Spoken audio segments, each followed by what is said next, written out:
विनती सुनी लो शिव सुत प्यारो आयो है।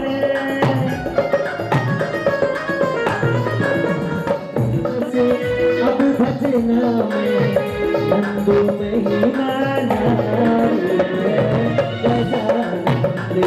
सरकार पधारो कीर्तन की सब प्यारी है।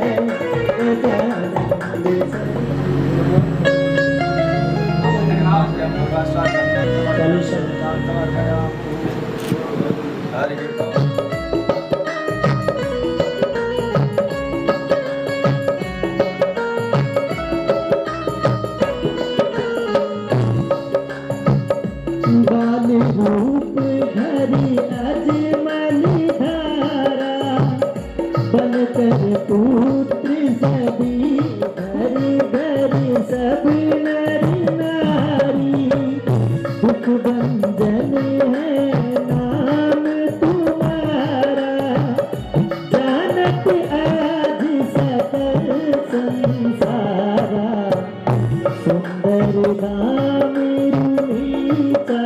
स्वामी तुम हो जग में आप भाला गले में सो हो सुनगा सब दुख नासे।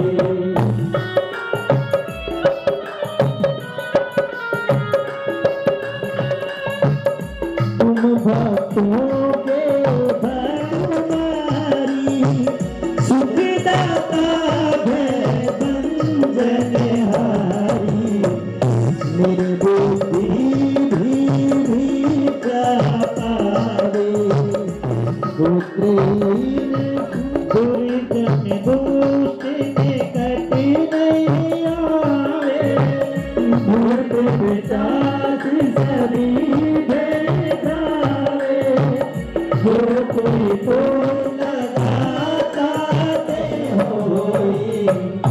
जो कोई साधु जन्म मरण का तेरा जय हो प्रभु लीला तेरी मधुर मेरी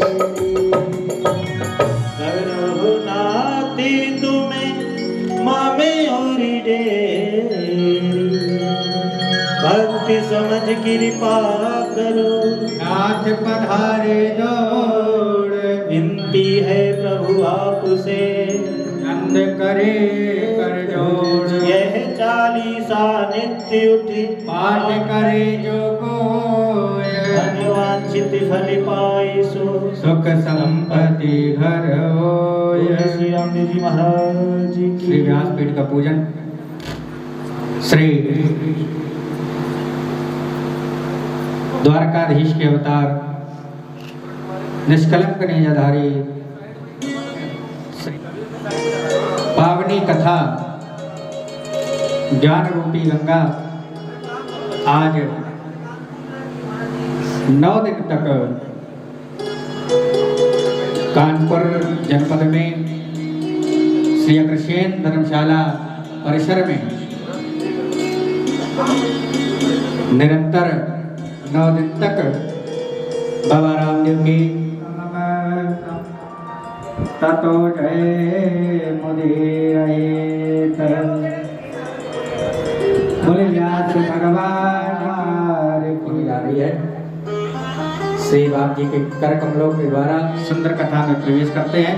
बोलिए जमल घर अवतार की जय, रुड़ी के राज सरकार की। विनायकस्करं या श्वेतपद्मासनम्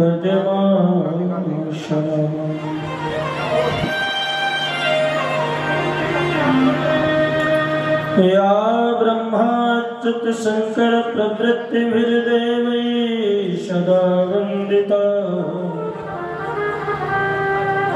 सा मां पातु सरस्वती भगवती निशेषराजा।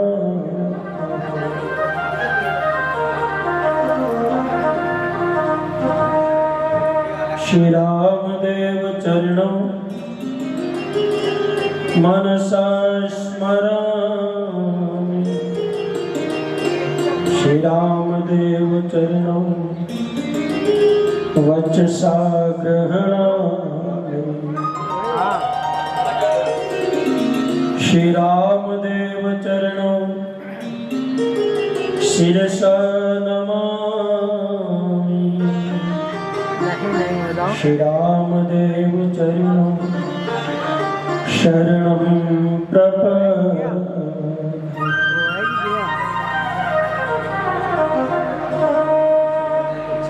जय जय जय प्रभु रामदेव, नमो नमो हर बार। लाज रखो तुम दास की, हर हो पाप का भार।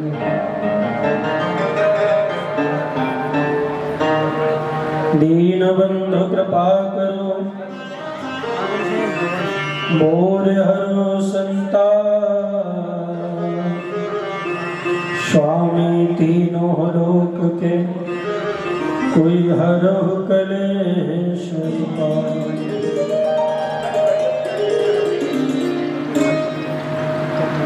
हर जी ने तो हर मिला, अजियारे मर गया।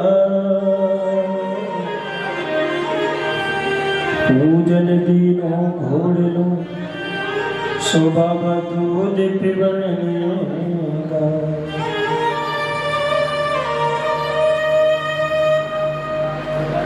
डाली तू बड़ी भागिनी,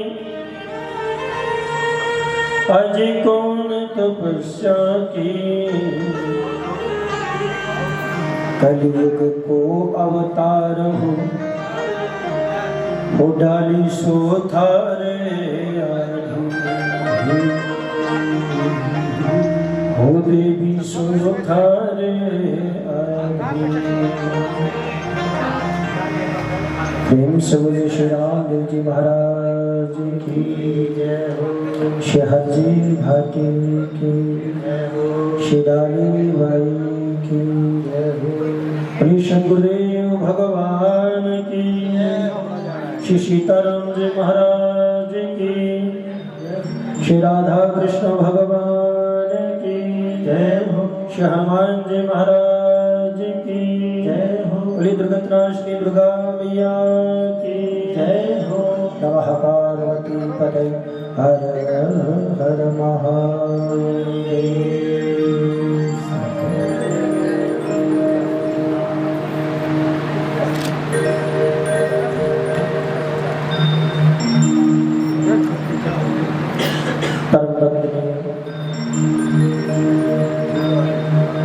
परात्पर ब्रह्म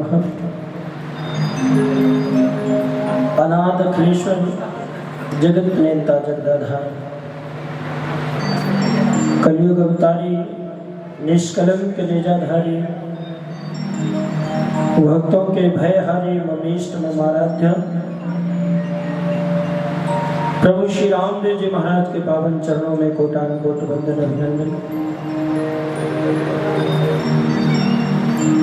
भगवान की लीलाओं में अपनी दिव्य सहभागिता निभाने वाले राधा स्वरूपा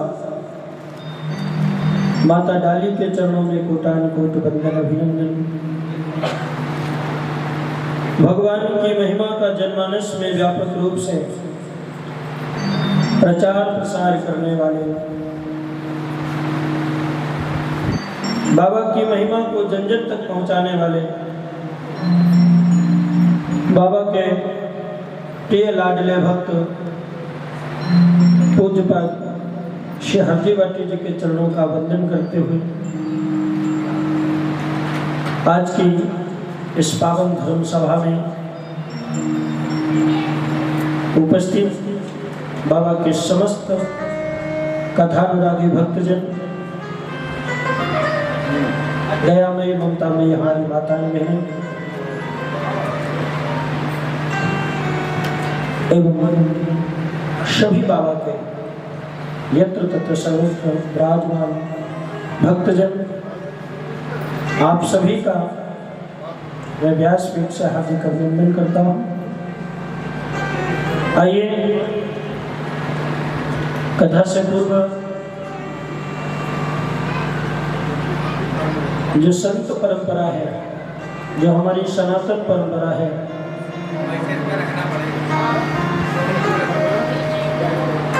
कि किसी भी शोकार से पूर्व, भगवत कार्य से पूर्व हरिनाम संकीर्तन परम आवश्यक होता है। सो हम सभी भक्त उसी परंपरा का पालन करते हुए सर्वप्रथम हरिनाम संकीर्तन और इसके तदुपरांत भगवान कलियुग अवतारी श्री रामदेव जी महाराज की पावन कथा का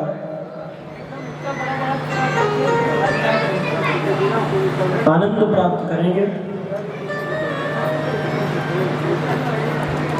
सभी भक्त हमारे साथ कीर्तन ध्वनि करते हुए भगवत नाम संकीर्तन का उच्चारण करेंगे। प्रेम से बोले श्री रामदेव जी महाराज की जय हो। थोड़ा सा इसको देखो, आवाज साफ हो रही है।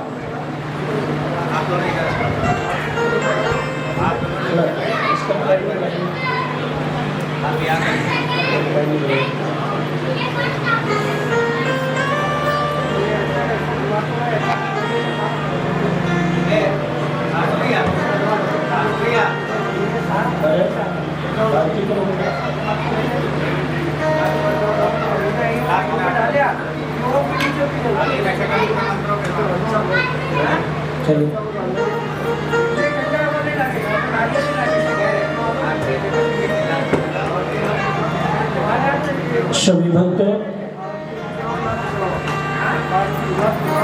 अपने तह स्थान विराजमान हो जाएं।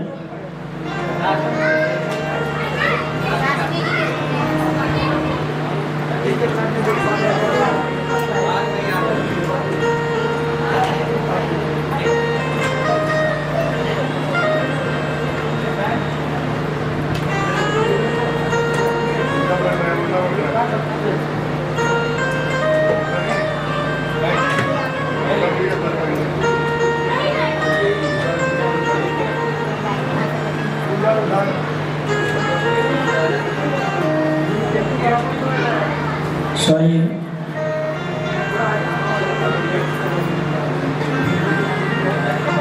कर्तव्य ध्वनि करते हुए हम सभी भक्त इस सुंदर दिव्यातिदिव्य भगवान के दिव्य आयोजन में हम लोग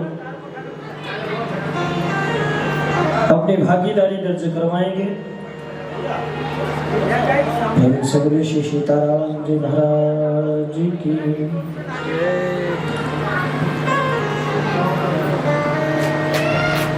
हरे राम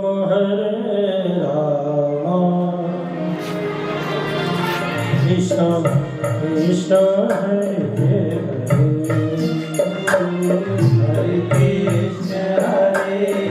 कृष्ण कृष्ण कृष्ण हरे हरे हरे राम राम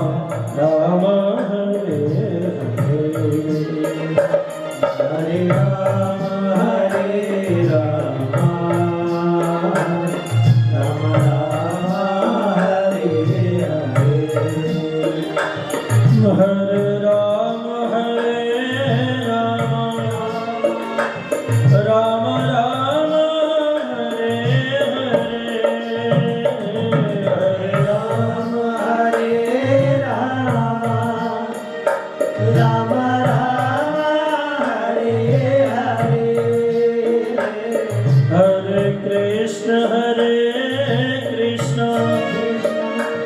कृष्ण कृष्ण हरे हरे हरे कृष्ण कृष्ण कृष्ण हरे हरे हरे राम राम राम हरे हरे हरे राम राम राम हरे हरे ओ हरे कृष्ण कृष्ण कृष्ण हरे ओ हरे कृष्ण कृष्ण कृष्ण हरे हरे हरे राम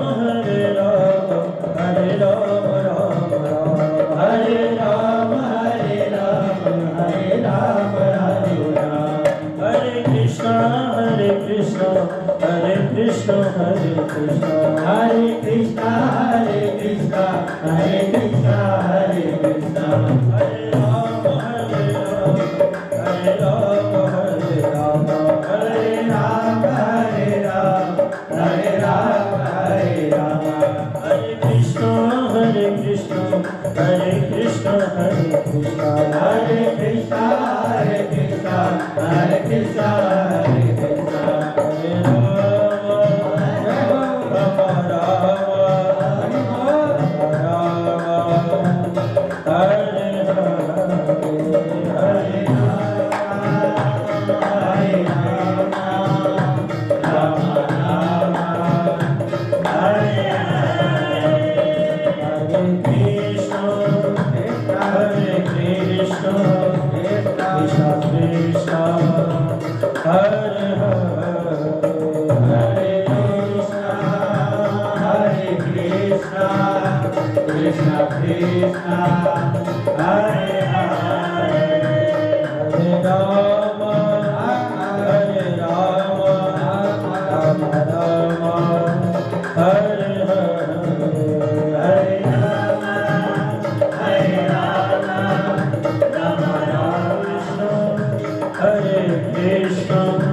सीताराम जी महाराज की जय हो।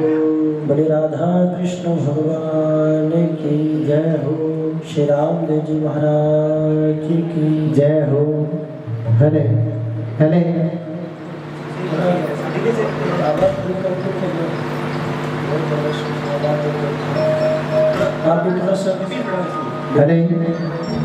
हरे हरे हरे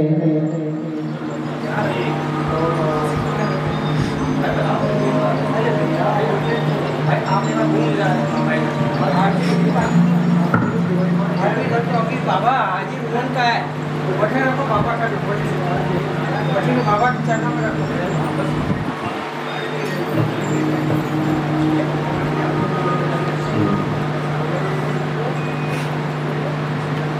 बाबा श्री रामदेव जी महाराज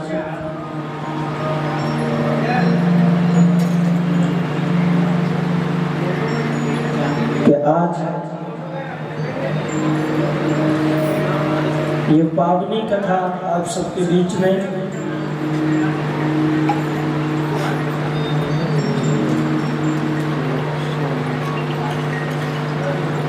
सृष्टि वर्णन में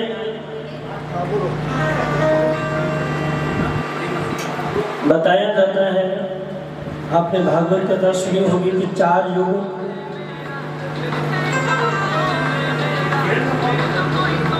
और 4 युगों की जो समय सीमा है, प्रत्येक युग में भगवान अपने भक्तों के कल्याणार्थ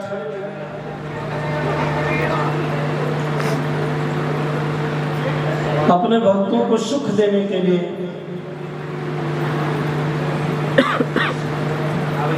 एवं अपने भक्तों का संकट एवं उनके हृदय की वेदना का हरण करने के लिए समय समय नाना प्रकार के अवतार लेकर के आदिकाल से धराधाम पर आते रहे। सतयुग में भी भगवान के कई अवतार हुए और भगवान ने अपने भक्तों का उद्धार किया, कल्याण किया, उन्हें आनंद दिया, सुख दिया। त्रेता में भी भगवान के अवतार हुए, द्वापर में भी, इसी तरह से इस कलिकाल में भी भगवान श्री हरि विष्णु अपने भक्तों की पीड़ा हरने के लिए, अपने भक्तों को सुख देने के लिए मरुधरा में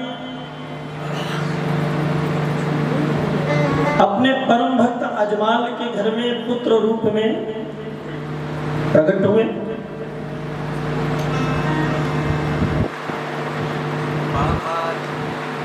और उन्होंने रामदेव बनकर के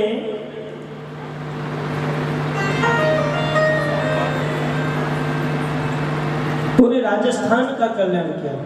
और राजस्थान ही नहीं, आज की स्थिति में देखा जाए तो पूरे भारतवर्ष में बाबा रामदेव जी महाराज की जय जयकार हो रही है। और बाबा रामदेव जी को इस धराधाम पर आए हुए 671 वर्ष बीत चुके हैं। नोट कर लेना, कितना? 671। ये जो भी भादवा गया है ना, हाँ, तो भक्तों ने बाबा का 671वां जन्मोत्सव मनाया। और इतने कम समय में आज बाबा रामदेव जी के अगर भक्तों की संख्या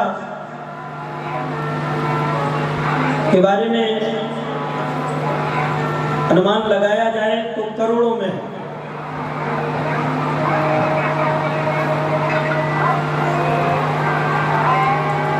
अगर आज भगवान श्री कृष्ण को मानने वाले पूरे भारतवर्ष में, पूरे विश्व में हैं, भगवान श्री रामचंद्र जी को मानने वाले पूरे भारत और पूरे विश्व में हैं, तो बाबा रामदेव जी को मानने वालों की भी संख्या कम नहीं है।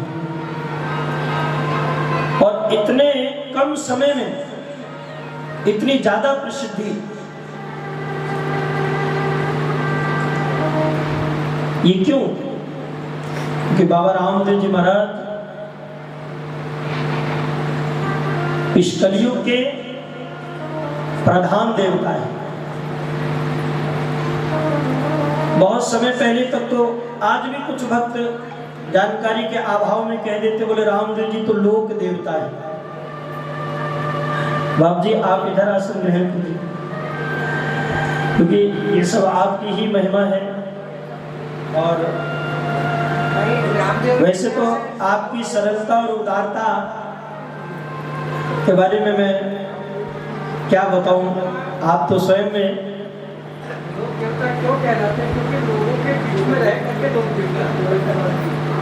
आप आसन ग्रहण कीजिए। और हमारे पूज्य श्री गोदिया होता है, था वो साधारण नहीं होता है, कैसा भी हो। लेकिन मुझे कई बार बाप जी का सानिध्य प्राप्त हुआ। किसी भी महापुरुष के साथ रहने से, किसी भी संत के सन्निकट रहने से उसकी अच्छाइयाँ और बुराइयों के बारे में भली भांति जानकारी मिल जाती है। और यही सही समय होता है कि किसी के बारे में सही से जानकारी मिल सके। वैसे तो देखने में सभी अच्छे होते हैं, दूर से लगता है कि महाराज जी बहुत उच्च कोटि के संत हैं, ऐसा है वैसा है, लेकिन जब किसी के आप नजदीक रहोगे तो पता चलता है कि वास्तविकता क्या है। तो मैंने बाप जी के बहुत ही नजदीक रह करके कई हमारे कार्यक्रम महाराष्ट्र में हुए तो पूज्य श्री का सानिध्य प्राप्त हुआ। लेकिन आज तक मैं बाप जी के साथ रह करके उनकी एक भी त्रुटि नहीं पकड़ पाया, एक भी ऐसा कोई मिस पॉइंट नहीं पकड़ पाया जिससे मुझे लगे कभी बाप जी में ये कमी है।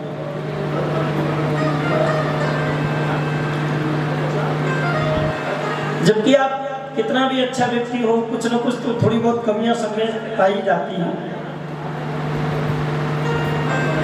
क्योंकि जिस तरह से इन्होंने बाबा की भक्ति करके जो सब कुछ पाया है, अगर आज किसी के पास इतना सब आ जाए तो महाराज वो रामदेव जी से कम नहीं अपने आप में पाम रखेगा। लेकिन बाप जी की जो उदारता है, इनकी जो सरलता है, मैं इस व्यासपीठ से जितना भी कहूं वो कम है। और एक भगवान के सच्चे भक्त में सबसे बड़ी बात है सरलता का होना। क्योंकि भक्ति करके और कुछ पा करके अगर जीवन सरल बन गया तो समझो सब कुछ आपने पा लिया। क्योंकि जीवन में सरल होना, सरलता आना ये बहुत बड़ी बात है। तो पूज्य श्री की कृपा हुई और हम सबके निवेदन पर बाप जी कानपुर पधारे और आपकी परम सन्निधि में ये बाबा की कथा का शुभारंभ हम सबके लिए बड़ा ही लाभदायी है। मैं व्यासपीठ से पूज्य श्री को प्रणाम करता हूँ। और बाप जी ही नहीं, आज बाप जी के और भी चाहने वाले करीब करीब 15 से 20 लोग जो है वो महाराष्ट्र से, कोई गोंदिया से, नागपुर से, डोंगरगढ़ से, राजनांदगांव से इत्यादि सभी जगहों से भक्त यहाँ धीरे धीरे पधारेंगे। वो सब भी आपके बीच में रह करके और हमारे और यहाँ कानपुर वाले भक्तों के विशेष आमंत्रण पर हमने उनसे यही कहा कि भैया महाराष्ट्र में तो हम कई बार आ चुके हैं, आपको कथा सुना चुके हैं, लेकिन ये मौका है कि भैया हम यूपी वालों को भी एक बार आप थोड़ा सा मौका दो ताकि हम भी आपकी सेवा कर सके। तो वो सभी भक्त यहाँ पधारेंगे। तो हम सबको आए हुए भक्तों का स्वागत सत्कार भी करना है।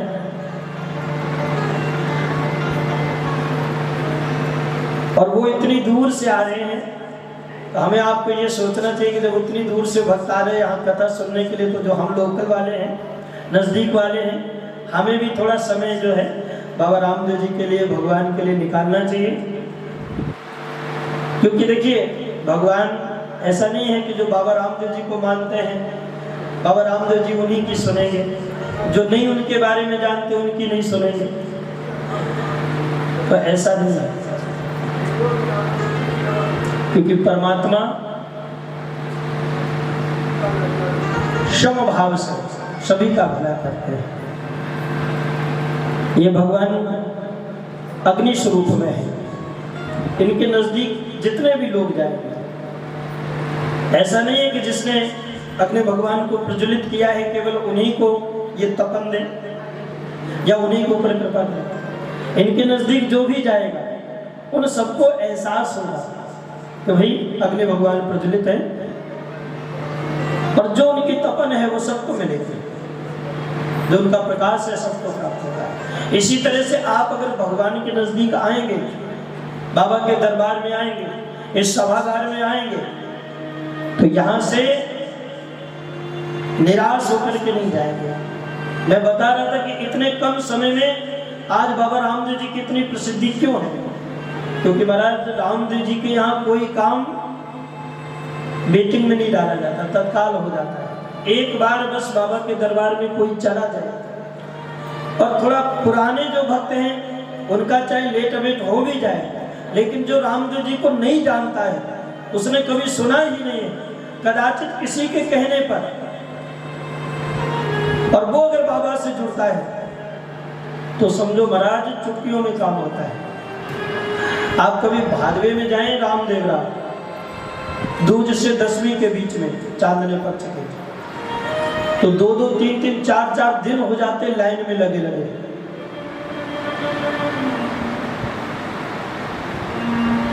तीन से 4 किलोमीटर की दूरी पर लाइनें लग जाती हैं,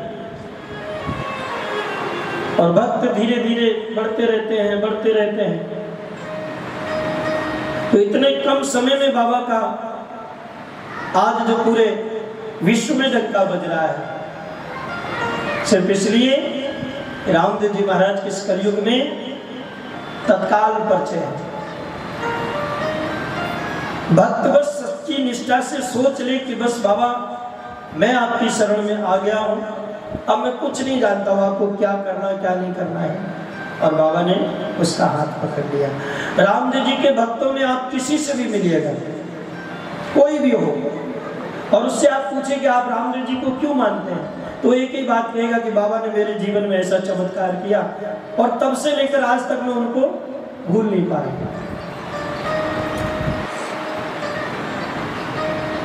और अगर मैं अपने जीवन की बात करूं तो मेरे जीवन में तो ऐसा बाबा की दया से चमत्कार हुआ कि पूछो।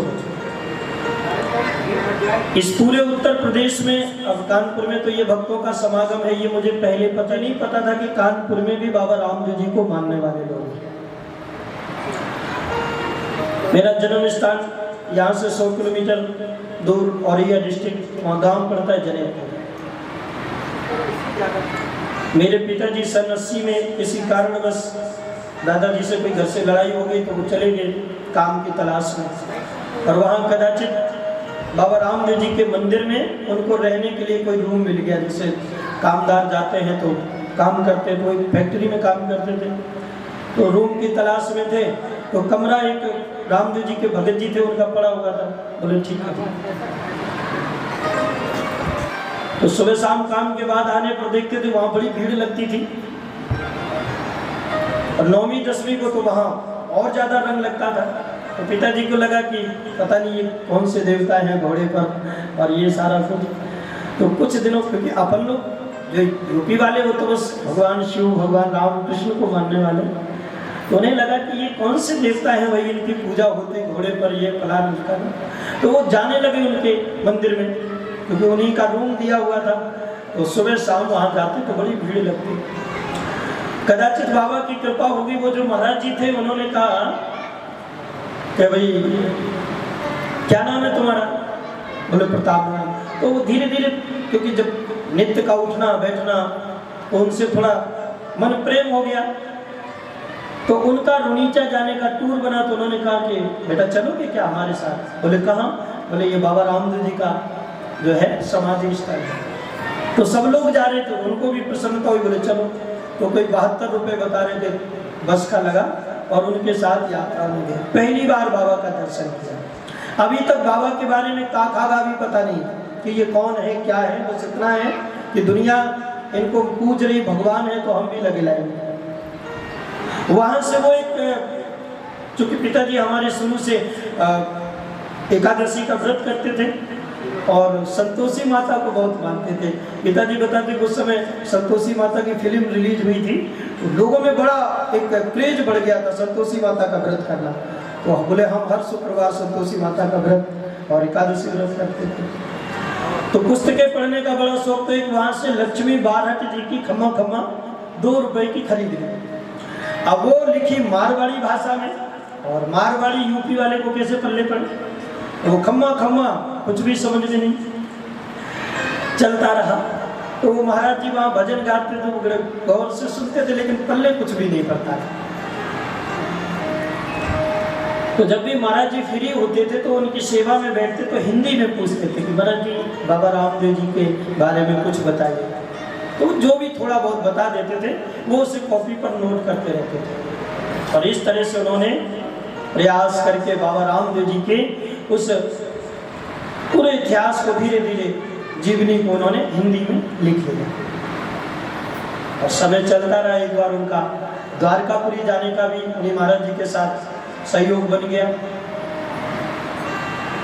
कहने का भाव कि जब सन 88 में हमारा जन्म हुआ, हमारी एंट्री हुई हमारे घर में, और जब हमने होश संभाला तो मेरे घर में रामदेव जी की पूजा होती थी।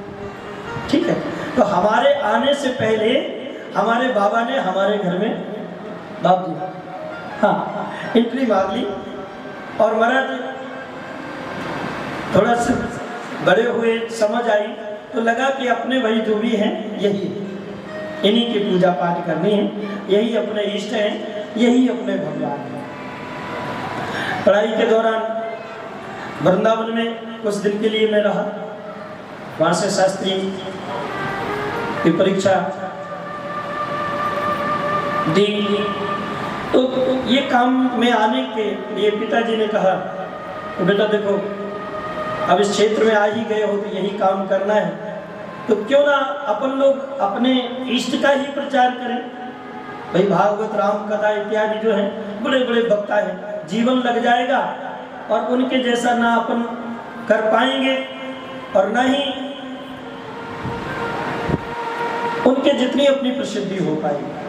तो इसलिए जो भी करना है अपने बाबा के लिए करें। तो महाराज हमारा भी इस क्षेत्र में थोड़ा रुझान बढ़ा और धीरे धीरे करके बाबा की कथा की तैयारी की। बाबा के जो इतिहासकार थे और भी छोटी मोटी कथाओं की जो पुस्तकें जैसे भी जो जहाँ से भी जो कुछ मिला उसे ग्रहण किया। और 2007 में पहली कथा उसी मंदिर में की जहाँ से मेरे पिताजी जुड़े थे। फर्स्ट टाइम जो महाराज जी के पास में पिताजी को रामदेव जी के बारे में जानकारी मिली तो वो महाराज जी सन 2000 में ब्रह्मलीन हो गए और 2007 में मुझे 3 दिन की कथा करने का अवसर उसी मंदिर में प्राप्त हुआ। कहने का भाव जहाँ से हमारे पिताजी को रामदेव जी प्राप्त हुए वहीं मुझे भी बाबा ने वहीं से शुरुआत करवाई। महाराज चलता गया। 2007 के बाद में स्टॉप लग गया और फिर कथाएं नहीं हुई। 2011 में हमारे औरैया डिस्ट्रिक्ट में एक गुप्ता जी थे, तो वो कदाचित रामदेव जी को नहीं मानते थे, घी का व्यापार था, तो उनको किसी ने कह दिया होगा वर्षों पहले, उनके घर में बेटा नहीं था, बोले तुम रामदेवरा चले जाओ और आपको हाँ आपके घर में बेटा हो जाएगा। वो चले भी गए और वहाँ बाबा ने सुन ली क्योंकि रामदेव जी के यहाँ बेटिंग नहीं होता। और उनका लड़का 20-25 वर्ष का हो गया, शादी भी हो गई और वो रामदेव जी के कमिटमेंट को भूल गए। जबकि उनकी माता जी कह के आई थी कि बेटा होगा तो आपका मंदिर बनवाएंगे, और बेटा हो भी गया, 20-25 साल का हो गया, ब्याह भी हो गया, लेकिन महाराज वो रामदेव जी का काम पेंडिंग पड़ा रहा। तो फिर रामदेव जी ने हल्का से उनको थोड़ा सा चमत्कार दिखलाया, तो उनके जो हाथ है ना वो इस तरह से पोलियाग्रस्त हो गए, अब वो न चल पाए, न बैठ पाए, न उठ पाए। तो एक दिन सपने में उनको रामदेव जी ने कुछ दृष्टांत दिया होगा, तो उसने घर पे बताया। अब वो बेचारे ढूंढते फिरे कि कोई रामदेव जी को मानने वाला मिले तो हम कुछ करवाएं, कोई मिले तो हम करवाएं। अब पूरे औरैया में कोई नहीं, लेकिन कहते ये सब बाबा लीला करता है। तो कदाचित किसी ने बता दिया, बोले उस गांव में एक पुजारी जी हैं और वो थोड़ा बहुत उनके घर में ध्वजा वजा लगी रहती है और जिन्हें आप मानते शायद वो भी उन्हीं को मानते हैं। तो वो गुप्ता जी हमारे यहाँ आए और बोले महाराज उन्होंने सारी अपनी व्यथा बताई। बोले हमारी श्रीमती जी की तो हालत बहुत ज़्यादा खराब है, उन्होंने पूरी अपनी कथा बताई और बोले महाराज हम बाबा की स्थापना करवाना चाहते हैं।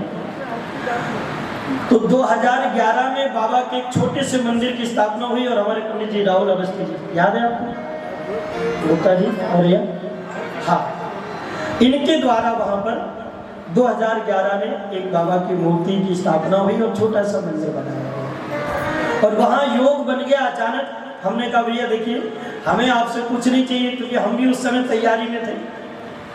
तो हमने कहा जो है खर्चा है जो भी कथा का टेंट साउंड इत्यादि का वो कर दीजिए और हम यहाँ कथा कर देंगे। तो 2011 में एक औरैया में कथा हो गई।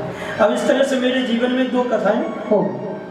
फिर महाराज एक विराम लग गया 2011 में से लेकर के 2012 और 13 में जाकर के बाबा ने फिर हमने प्रयास किया और पंजाब अबोहर में तीसरी कथा बाबा की दया से आयोजित हुई और तब से लेकर आज तक अनवरत बाबा की सेवा में बाबा ने लगाए रखा है और अभी तक करीब 200-250 के लगभग बाबा की कथाएं पूर्ण होने जा रही हैं। तो ये सब बाबा रामदेव जी महाराज की बड़ी कृपा है। चमत्कार ये है मेरे जीवन का कि जहाँ रामदेव जी के नाम को कोई नहीं जानता और आज भी बहुत सी ऐसी जगह, कानपुर में भी आप चले जाइए, बहुत से ऐसे जय हो। देखिए मैं कह रहा था आप सभी से कि हमारे महाराष्ट्र से भक्त आने लगे हैं, इसमें हमारे वर्धा से पूज्य गोविंद कोठारी जी और हमारे बाप जी हैं, तो ऐसे हमारे मित्र भी हैं, हमारी उनकी बड़ी अच्छी चलती है। और हमारी भाई साहब लता जी कोठारी, ये दोनों भगत हमारे बीच में पधार चुके हैं। हाँ हाँ आइए आइए, स्वागत है। आपने बताया था ट्रेन 1 बजे है। अच्छा 1 घंटे लेट। अब भारतीय ट्रेनें हैं, लेट तो हो ही जाती है, कोई बात नहीं। आइए विक्की भैया एक भजन सुनाओ फिर इसके बाद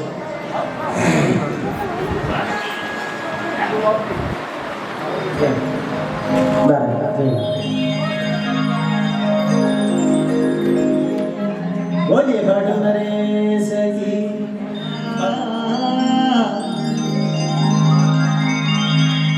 थोड़ा सा डिले दो मेरे सिर पर रख दो बाबा अपने ये दोनों हाथ, जन्म जन्म का साथ। मेरे सिर पर रख दो बाबा, मेरे सिर पर रख दो बाबा अपने ये दोनों हाथ।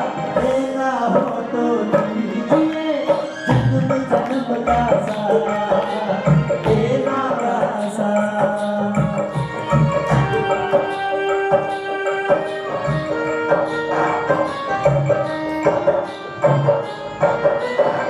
देने वाले श्याम प्रभु दोनों क्या मेरे जीवन हो तो दीजिए जन्म जन्म का साथ।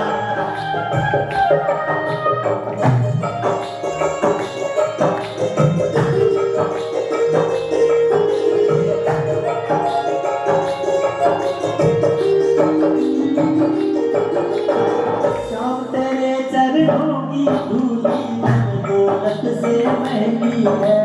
श्याम तेरे चरणों की धूली दौलत से महंगी है।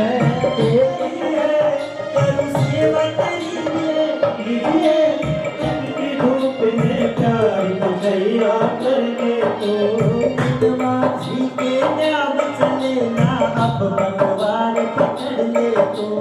बिन माझी के नाम चले ना अब पतवार पकड़ ले तो। तेरा रास्ता रोशन कर दे, तेरा रास्ता रोशन कर दे, सारी अंधियारियां।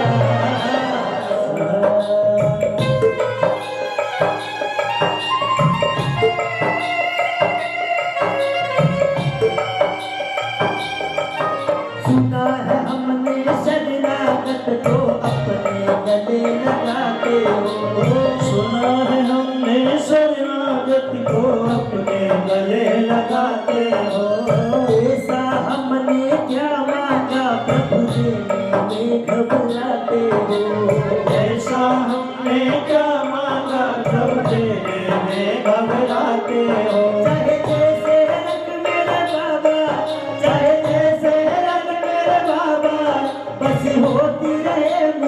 का देना हो तो दीजिए जन्म जन्म का साथ देना हो तो दीजिए जन्म जन्म का साथ देना हो तो दीजिए जन्म दिए जन्म दिए जन्म जन्म का साथ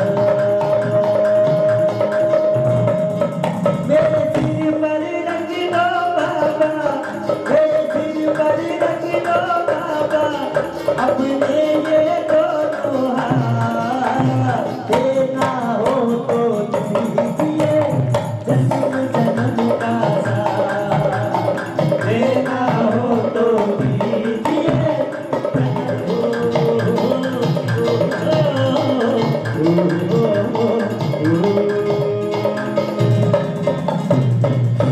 बोलिए खाटू नरेश की भगवान का करते हैं क्योंकि देखिए भगवान के धाम जब भी आप जाओ भगवान के किसी मंदिर में जाओ किसी सत्संग में जाओ कहीं भी जाओ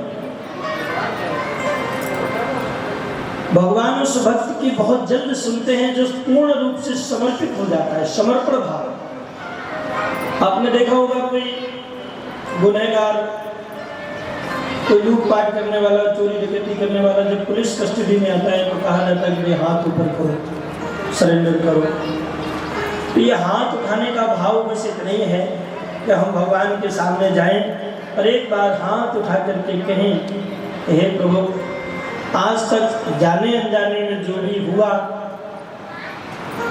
क्योंकि मनुष्य का शरीर है मानवीय देह है इसलिए आज मैं पूर्ण रूप से समर्पण भाव से समर्पित होकर के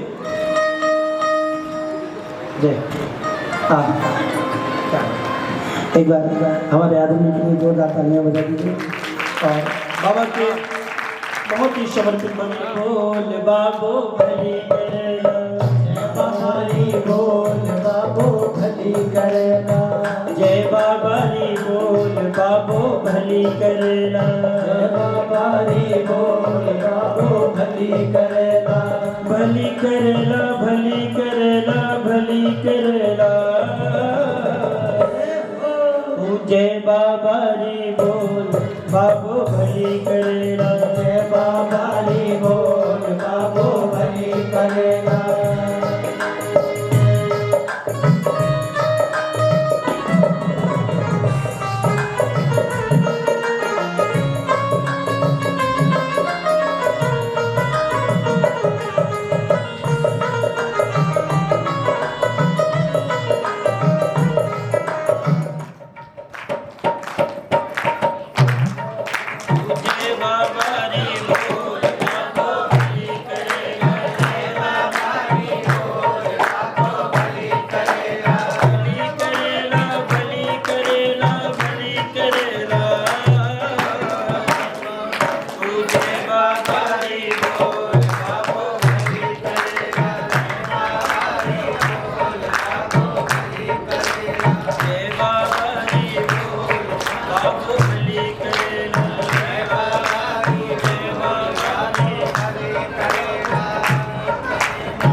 हवा लगी जाती है तो कोई बड़ी बात नहीं है लेकिन इसमें रहते हुए हम अपने इष्ट के चरणों में लगे रहेंगे तो हमारा कुछ भी नहीं बिगड़ेगा हम सदैव सुरक्षित रहेंगे बोले कैसे कबीरदास जी ने एक दोहा लिखा बोले चलती चाकी देखकर दिया कबीरा रोए और दो पाटन के बीच में साबित बचाना कोई बोले ये जो संसार है इसमें मनुष्य पिस रहा है काल के गाल में आता जा रहा है वो किसी न किसी तरह से इसमें पिसता जा रहा है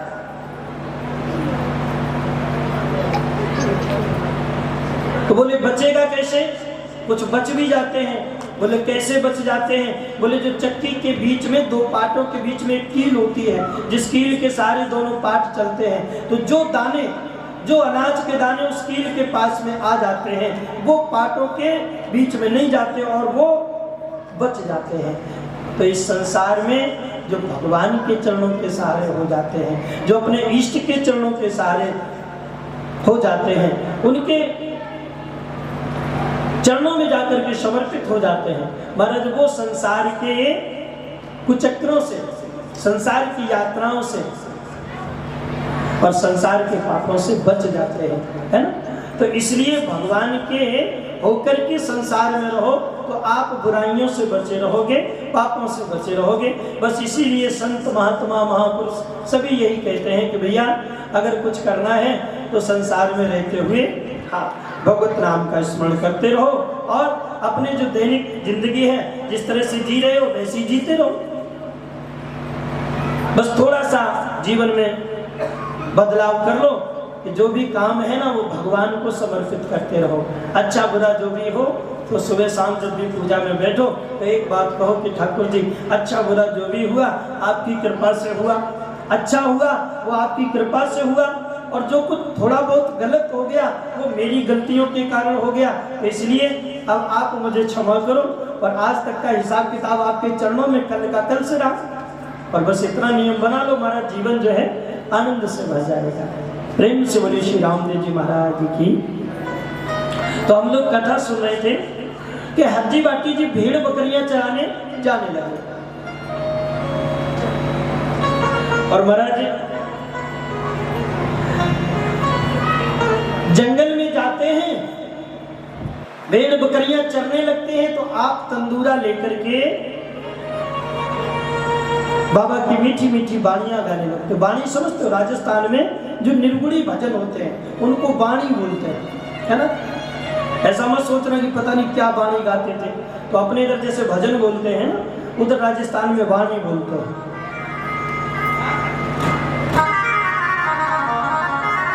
या ऐसे समझ लीजिए किसी महापुरुष के द्वारा गाए हुए भजन को वाणी कहा जाता है। किसी संत महापुरुष के द्वारा गाए हुए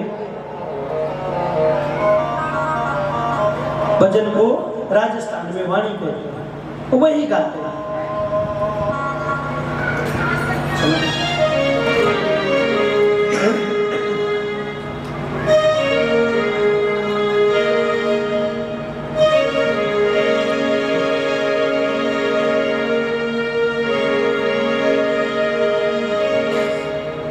लीलो लीलो घोड़ो रामा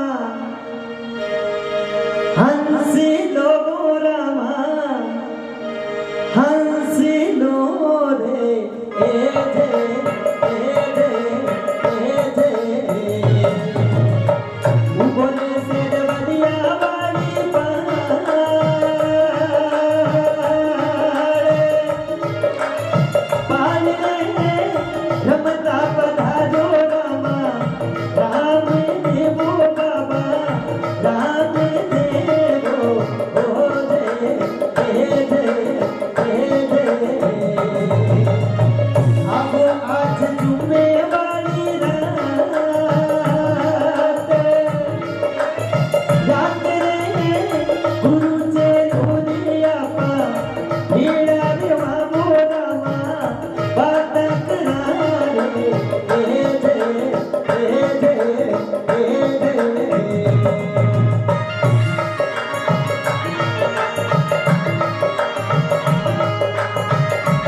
रमता पधारो रामा राम देवो बाबा राम देवो हे दे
श्री रामदेव जी महाराज की।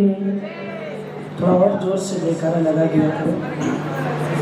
बोली द्वारकाधीश भगवान की।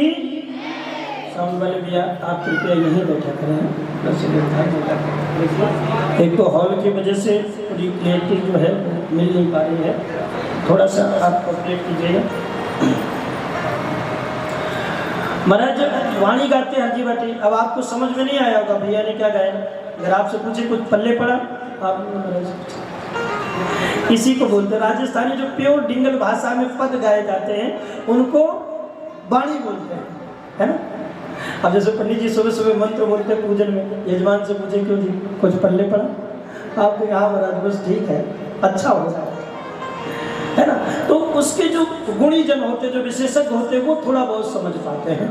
तो जो राजस्थान में आज भी नई पीढ़ी के लोग हैं वो नहीं समझ पाते हैं, लेकिन पुराने जो लोग हुआ करते थे वो इसके अर्थ को जो है भली बात समझते कि उसमें क्या गाया जा रहा है क्या नहीं गाया जा रहा है। आपको तो बस इतना समझना है कि हमारे बाबा की, हाँ जैसे हम लोग मंत्र बोलते हैं, आचार्यगण मंत्र बोलते हैं, तो हमारी निष्ठा होती है, हमारा पूर्ण विश्वास होता है कि हम भगवान की पूजा में बैठे हैं और भगवान के हाँ दिव्य मंत्रों का उच्चारण हो रहा है। बस इसी तरह से जो भगवान की वाणियां हैं जो अद्भुत है, और बाबा की जब वाणियां गाई जाती हैं तो बाबा रामदेव जी को बड़ी प्रसन्नता होती है, बड़े खुश होते हैं। और रामदेव जी महाराज के जितने भी भजन हैं अब तो काफी लोग हिंदी में गाने लगे हैं। नहीं महाराज, अगर आप कोई 15-20 साल पीछे जाएंगे तो बड़ी हैरानी होती थी, हमें भी समझने में बड़ी तकलीफ होती थी, क्योंकि अपन भी यहीं के हैं, अपने भी पल्ले कुछ नहीं पड़ता था। वो गाया जाता था, बोले खम्मा खम्मा अजमाल जीरा कमरा। तो कई बार तो हम घंटों सोचते रहते थे कि पता नहीं अजमाल जी का कौन सा ऐसा एयर कंडीशन कमरा है जिसमें खम्बे खम्बे खम्बे खम्बे खम्बे। समझ में नहीं आता था ये खम्बा खम्बा क्या है। हमें तो यही लगता था कि अजमाल जी का कमरा मतलब अजमाल जी का कोई बहुत अच्छा कमरा होगा जिसमें काफ़ी खम्बे होंगे, है ना। तो लोग वही गाते हैं कि खम्मा खम्मा अजमाल जी का कमरा, रूणी चेरा धनिया। मुझे लगता था कि रूणीचे का जो धनिया है वो बहुत ज़्यादा प्रसिद्ध है, अब की बार जाएंगे तो 1-2 किलो हम भी लेके आएंगे। तो काफ़ी समय के बाद में समझ में आया कि खम्मा खम्मा जो होता है राजस्थानी भाषा में, राजस्थान की संस्कृति में खम्मा खम्मा जो शब्द है वो एक अभिवादन सूचक शब्द है, राम जोहार का शब्द है। किसी को सम्मान देने के लिए इस शब्दावली का प्रयोग किया जाता है। वहाँ पर राजपूताने में, क्योंकि राजस्थान का पुराना नाम राजपूताना, तो वहाँ पर किसी का अभिवादन करने के लिए घड़ी खम्मा सा, है ना। माता जी तो माता जी घड़ी खम्मा, ताऊ जी घड़ी खम्मा, कमर सा घड़ी खम्मा, हुकुम घड़ी खम्मा। आज भी राजस्थान में अपने से बड़ों को कोई अगर बुलाए, कोई एकदम से आदमी बुलाएगा तो कहेगा जी हुकुम। हुकुम मतलब उसको राजा का दर्जा देते हैं, इतना सम्मान और ऐसा कल्चर है राजस्थान का। तो वहाँ ये जो खम्मा खम्मा है ना, इसका मतलब होता है बहुत बहुत आपका आभार, अभिनंदन, प्रणाम, है ना। जैसे हम लोग कहते भैया राम राम, चाचा जी प्रणाम, ताऊ जी प्रणाम, या जैसे हम लोग अभिवादन करते हैं इसी तरह से राजस्थानी भाषा में खम्मा खम्मा बोल करके, या घड़ी खम्मा, मतलब घड़ी माने बार बार, बहुत बार। तो घड़ी खम्मा का मतलब होता है कि किसी को भाव से, दिल से किसी को सम्मान देना, है ना, किसी को आदर देना। अच्छा, ये खम्मा खम्मा सिर्फ बाबा रामदेव जी के साथ ही प्रयुक्त होता है। वैसे तो राजस्थान में बहुत से देवता हैं जिनकी पूजा होती है। हमारे श्याम बाबा हैं, सालासर के हनुमान जी महाराज हैं, करणी माता है ना, ओशिया माता है, गोगा जी महाराज हैं, और भी अन्य देवी देवता हैं। लेकिन खम्मा खम्मा जो है महाराज, वो रामदेव जी के साथ ही ज्यादा जसता है। आइए थोड़ा खम्मा खम्मा का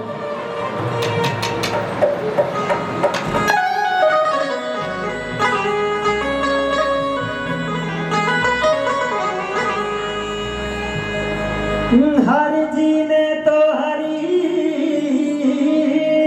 मिया मैं आज मारक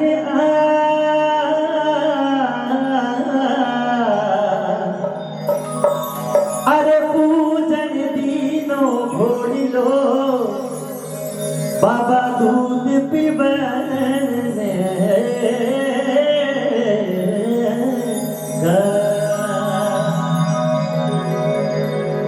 ओ खम्मा खम्मा ओ मारा रूणी चेरा धनिया।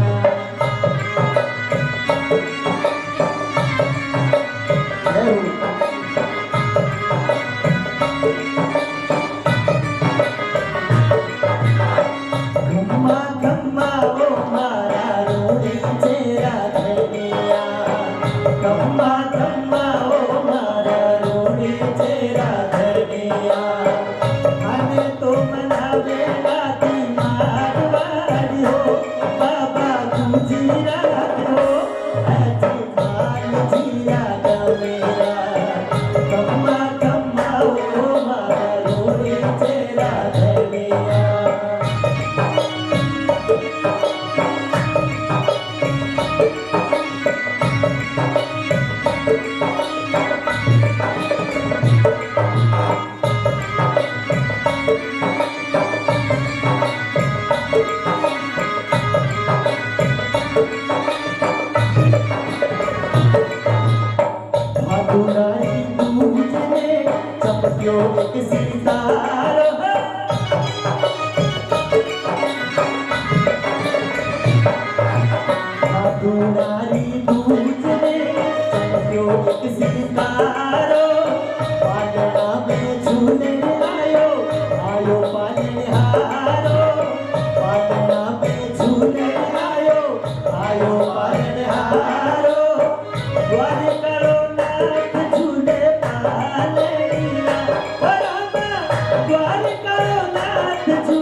पे कलंदी तुरो ये सरिया है जाओ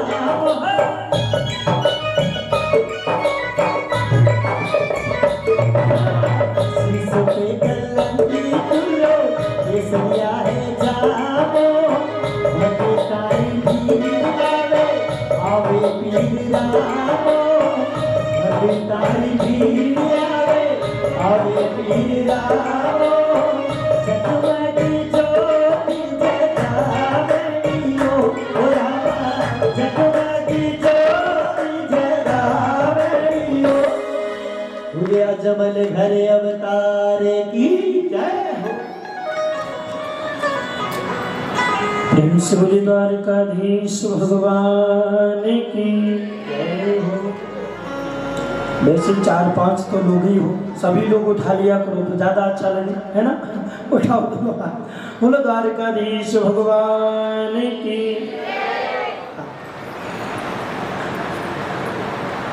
मैंने कल देखा, मैं कहा हॉल तो बहुत छोटा है, पहली दिन भर जाएगा, लेकिन मुझे लगता है 9 दिन लग जाएंगे। हाँ? अरे भैया इतने तो कमेटी के लोग हैं यहाँ पर, अगर सारे लोग आ जाए तो ये पूरा भर जाए। हाँ? तो चलो आज जो लोग नहीं आए उनको भी सूचना दे देना कि भैया ये 9 दिन का महामहोत्सव है। हाँ? वैसे तो सब अपनी अपनी जिंदगी जी रहे हैं, लेकिन 9 दिन का जीवन आप हमारे बाबा के हिसाब से जी लो तो मुझे थोड़ी खुशी मिलेगी। बाकी आप सब अपनी अपनी मर्जी के मालिक हैं, तो आप सभी से विनम्र भाव से निवेदन है कि भैया कल से थोड़ी सी कृपा करें और जल्दी आ जाए। हाँ, क्योंकि आज 2:15 बजे तो कथा ही प्रारंभ हुई है, 4 बजने जा रहे हैं, 4 बजे आरती भी करवानी, तो कथा क्या होगी? कल भी 4 ही बजे तक कथा होगी, परसों से फिर थोड़ा सा क्रम जो है आगे बढ़ाया जाएगा। तो आप थोड़ा घर से हाँ जल्दी आ जाया करें, और बाकी आपको चिंता तो होनी नहीं चाहिए, भाई भोजन पानी बनाना है या क्या करना है, बाबा की दया से सब है ही व्यवस्था, तो फिर टेंशन तो किसी बात की है नहीं। तो आप जल्दी आ जाया करो, और यहाँ से अपन को खा पी के जाना है, घर पे भी बनाने की कोई टेंशन नहीं है, तो इसलिए फिर देर किस बात की, है ना? प्रेम से बोले गोविंद भगवान की। तो महाराज हरजी बाटी जी भेड़ बकरियां चराते रहते हैं, बाबा का गुणगान गाते रहते हैं, कहते हैं करते रहोगे भजन धीरे धीरे तो मिल जाए राधा रमन धीरे धीरे। अगर भगवान के मार्ग पर चलते रहोगे तो कभी ना कभी तुम्हारी मंजिल उसके चरणों में समाप्त हो जाएगी। अगर भगवान का गुणगान करते रहोगे तो कभी न कभी आपके भजनों की भनक उसके कानों में पड़ जाएगी, और वो आपके जीवन को आनंद से भर देगी। महाराज हुआ क्या, हरजी बाटी जी ने खुद अपने संस्मरण में लिखा, उन्होंने अपनी वाणियों में लिखा, तो बोले जब हमारी उम्र 12 वर्ष की हुई तो एक दिन क्या हुआ? बोले क्या हुआ? तो हरजी बाटी जी लिख रहे हैं, बोले बनखंड अजिया चार था। ध्यान देना आप, हो सकता है आपको राजस्थानी भाषा ना आती हो, लेकिन मुझे ऐसा भी ज्ञात हुआ है कि बहुत से परिवार यहाँ पर पीछे राजस्थान से ही संबंध रखने वाले हैं, जिनका राजस्थान से ही मतलब पूरा संबंध है, आप मारवाड़ी कहलाते हैं।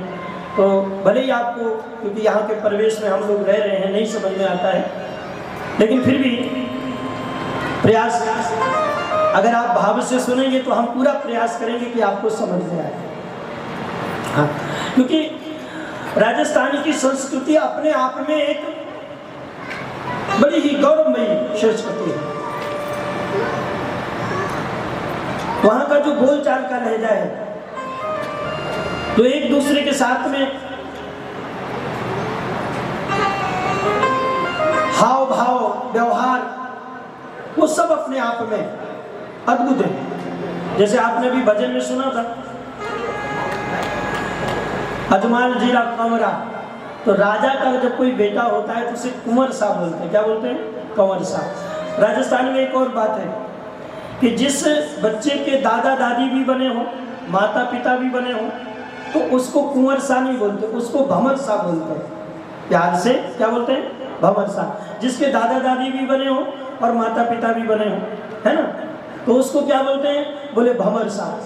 और जिसके दादा दादी ना हो, केवल माता पिता हो, तो उसको कंवर सा बोलते हैं। क्या बोलते हैं? कंवर सा। ठीक है, हाँ। और जिसके माता पिता भी ना हो, तो फिर लोग उसे आदर देने के लिए हुक्म बोलते हैं। अगर वो राजा है या मुखिया है या घर में बड़ा है, तो जो छोटे लोग हैं वो उसको हुक्म करके बोलते हैं, हर बात में जी हुक्म, है ना। तो ऐसी वहाँ की मान्यता है। माँ को बोलते हैं माँ सा, पिताजी को बोलते हैं बाबा सा, है ना। और जो अपनी बहनें हैं उनको बाई सा करके बोलना। तो ये हर बात में शाह लगाना, सम्मान देना, ये राजस्थान की परंपरा है। और राजस्थानी जो संस्कृति है अपने आप में बड़ी ही अद्भुत है। और शायद मुझे इसीलिए और ज़्यादा आनंद आता है जब बाबा की कथा होती है, तो मेरा रोम रोम जो है वो बाबा की कथा में रोमांचित हो जाता, मुझे बहुत अच्छा लगता है। तो महाराज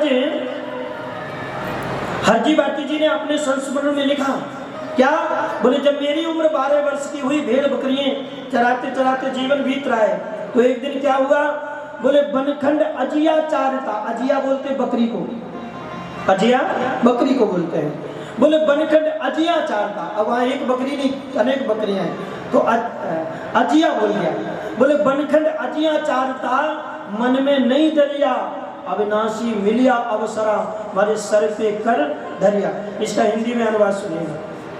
हरजी बाटी जी लिखते हैं कि जब मैं जंगल में भेड़ बकरियां चरा रहा था और हमारी उम्र 12 साल की थी, उस समय एक दिन हमारे इष्ट बाबा रामदेव जी प्रकट हुए और उन्होंने प्रसन्न होकर के हमारे सर पर दोनों हाथ रखे। अभी आपने सुना, हमारे सर पे रख दो बाबा अपने ये दोनों हाथ। तो वही कृपा श्री हरजी बाटी जी के ऊपर हमारे ठाकुर ने की। जंगल में प्रकट हुए और हरजी बाटी को दोनों हाथों से आशीर्वाद दिया।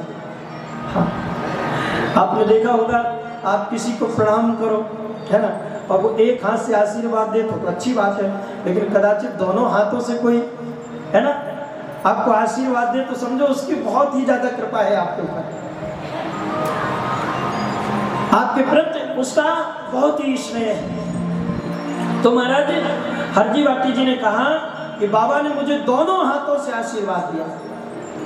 हाँ, बनखंडा जी आचार्यता, मन में नहीं डरिया, अविनाशी मिलिया अवसरा, हमारे सर पर कर दरिया। अब इस कथा को थोड़ा सा विस्तार में आप सुन लो। और इसके वैसे तो 4 बजने जा रहे हैं, लेकिन ये 5-10 मिनट में आपको हम ये कथा सुना देते हैं और इसके बाद हम लोग आरती करेंगे। ठीक है? हाँ, अभी बैठिए, बस थोड़ी देर बैठिए।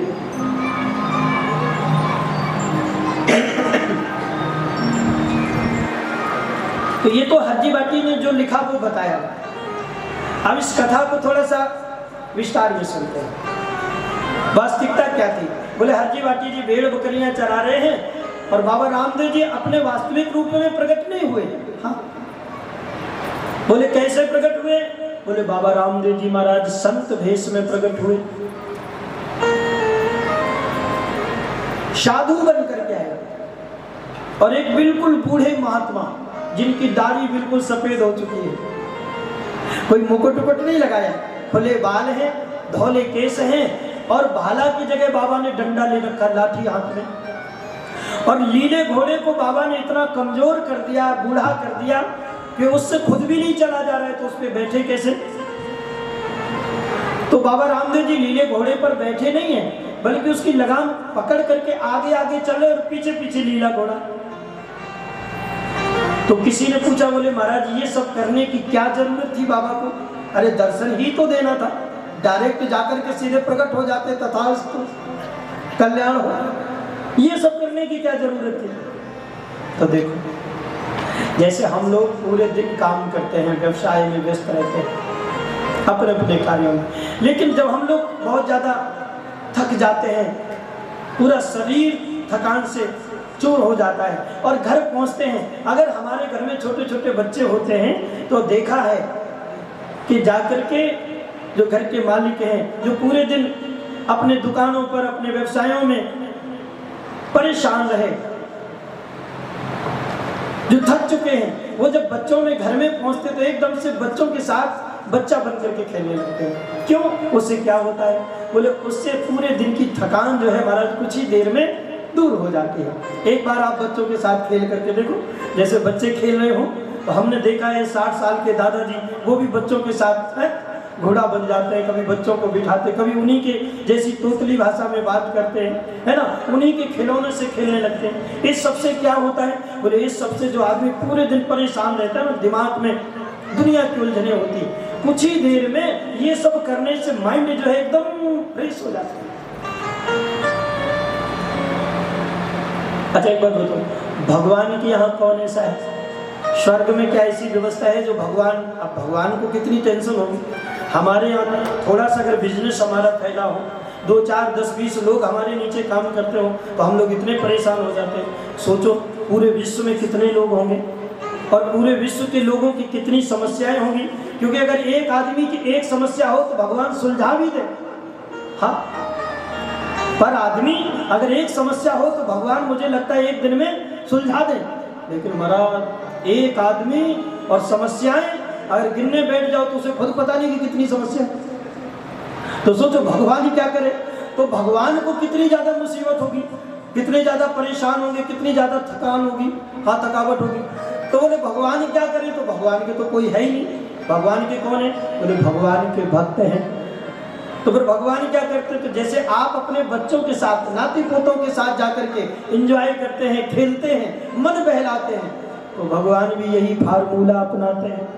हाँ, वो भी कहते भैया हमारे तो सर्वस्व हमारे भक्त हैं, तो हमें भी अपने भक्तों के साथ ऐसा ही करना चाहिए।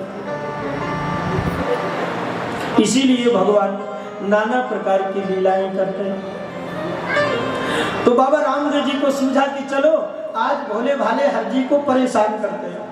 हाँ, क्योंकि हरजी बाटी में अभी तक बस जानते हैं कि मेरे कुल देवता, मेरे इष्ट बाबा रामदेव जी, और अभी तक कल्पना भी नहीं की है कि बाबा दिखते कैसे हैं, लगते कैसे हैं। तो साधु वेश में पहुंच गए और हरजी बाटी जी भेड़ बकरियां चरा रहे हैं। जेठ का महीना है, ये मैं नहीं कह रहा हूं, ये हरजी बाटी जी ने स्वयं अपनी लेखनी में लिखा। जेठ का महीना है, तपती दोपहरी है, और महाराज साधु के वेश में रामदेव जी महाराज पहुंच गए। हरजी बाटी जी जहाँ भेड़ बकरियां चरा रहे थे वहीं पहुंच करके बाबा ने आवाज लगा दी,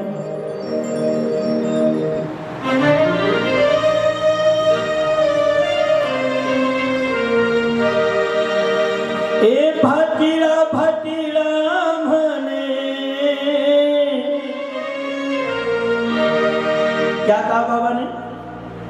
ए भाटीला भाटीला मने भूख घनी लागी, भाटीला भाटीला मने भूख घनी लागी, बकरी रो दूध पिलाओ जियो थारी, बकरी रो दूध पिलाओ जियो, घड़ी घड़ी खम्मा भरे द्वार करे, काठने रोनी चेराई, बकरी रो दूध पिलाओ जियो, बारी बारी ओ लामा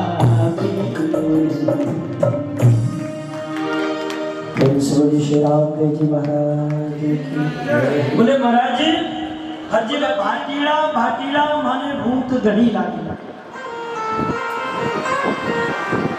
साधु को तो हमें जरूर प्रणाम करना चाहिए, क्योंकि वो कुछ बोले या ना बोले, शास्त्र कहता है 4 चीजें अपने आप मिल जाती हैं। अभिवादन शीलस्य नृतो वृद्धोपसेवना चत्वारि तस्य वर्धन्ते आयुर्विद्या यशो बलम। किसी को प्रणाम करने से वो बोले या ना बोले 4 चीजें अपने आप मिल जाती हैं। क्या? आयु, विद्या, यश और बल। ये सिर्फ झुकने मात्र से ही प्राप्त हो जाता है। तो हरजी बाटी जी को ऐसे संस्कार थे, वो दौड़े और दौड़ करके बाबा जी को प्रणाम किया।